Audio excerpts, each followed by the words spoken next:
네, 안녕하세요. 주식은 역시 기리기리세 기리십니다. 안녕하세요, 여러분들. 자, 왔습니다. 세비캠이 왔습니다. 일단 결론부터 말씀드리자면 저 기리스는 당연히 청약을 진행하도록 하겠습니다. 그런데 그 와중에 야, 이걸 꼭 이렇게 했어야 됐나 너무 아쉬운데 이 말이 절로 나오는 것도 있더라고요. 도대체 그게 뭔지 포함해서 빠르게 확인해보고 끝내보도록 하겠습니다. 같이 공부하시죠. 렛츠 기릿.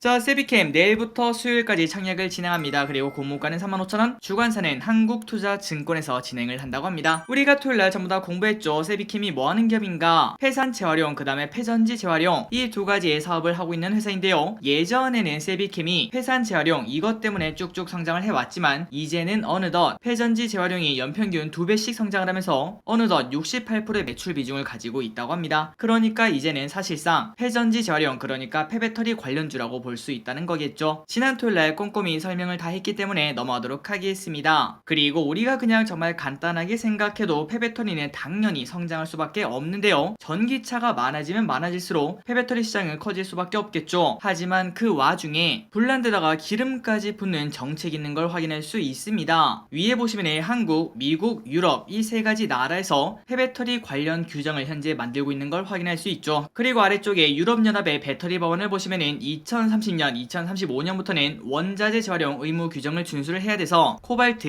리튬, 니켈 이런 것들을 이만큼이나 재활용을 해야 된다라고 이미 규정을 박아버리는 걸 확인할 수 있습니다. 그러니까 폐배터리 산업은 어차피 성장을 할 수밖에 없는데 정책이 이렇게 나오다 보니까 더 빠르게 성장할 수밖에 없겠죠. 그래서 여기까지 세비캠에 대해서 한번 봤고, 그렇다면 기관 수요치 결과를 보도록 하겠습니다. 자, 기관의 경쟁률을 보도록 할게요. 오른쪽에 보시면은 1670대 1, 딱 이거만 봐도 오케이 이거는 청약을 해야겠네 라는 생각을 할 수 있고, 그리고 기관들이 세비캠을 배정받으려고 안달난 걸 확인할 수 있습니다. 아래쪽이 기관이 얼마를 써내려왔더니 원래 공모가 밴드가 25,000원에서 30,000원이거든요. 하지만 35,000원 이상 쓴 비율이 무려 94%에 육박한다고 합니다. 그러니까 공모가 상단이 30,000원이 돼 35,000원을 썼으니까 그만큼 이 회사가 좋은 회사고, 그리고 35,000원에서도 절대 손해볼 만한 기업이 아니다 라고 인증을 받은 거나 마찬가지라고 볼 수 있겠죠. 그런데 여기서 조금 아쉬운 게 나옵니다. 물론 기관들이 35,000원을 적으면은 야, 오케이 세비캠 가치가 35,000원 이상이구나 이런 생각을 해볼 수 있겠지만, 그런데 세비캠은 공모가를 여기에 힘입어 상단이 분명 30,000원이었는데 35,000원까지 올린 걸 확인할 수 있습니다. 공모가가 비싸지면 비싸질수록 우리가 먹을 게 줄어드는 거는 당연한 이치이기 때문에 이 부분은 너무나 아쉽다고 생각을 해볼 수 있겠네요. 어쨌든 세비캠 입장에서는 물 들어올 때 확실하게 노젓는 걸 확인할 수 있었는데, 그런데 그 와중에 한 33,000원 이 정도만 했어도 어땠을까라는 아쉬움은 남습니다. 어쨌든 결과가 매우 좋게 나온 걸 확인할 수 있고, 그리고 의무 확약도 잘 나왔습니다. 장이 이렇게 안 좋은데도 오른쪽에 보시면 무려 42%나 의무 확약인 걸 확인할 수 있죠. 이 부분은 매우 뛰어난 수치라고 볼 수 있습니다. 그리고 최근 들어 의무 확약이 설사 있더라도 1개월짜리가 대부분인 걸 확인할 수 있는데, 그런데 이거를 받기 위해서 1개월보다 오히려 3개월이 더 많은 걸 확인할 수 있고 6개월도 적지 않은 걸 체크할 수 있죠. 그래서 이제 정리를 해보도록 하겠습니다. 세비캠 청약을 해야 되는가 말아야 되는가, 처음에 말씀드렸죠. 저 기리스는 당연히 청약을 진행하도록 하겠습니다. 기리분들이 방금 보시다시피 매우 좋은 결과 나온 걸 확인할 수 있고요. 기본 정보를 한번 정리해보자면 청약일은 내일부터 수요일까지, 상장일은 다음 주 목요일 예상.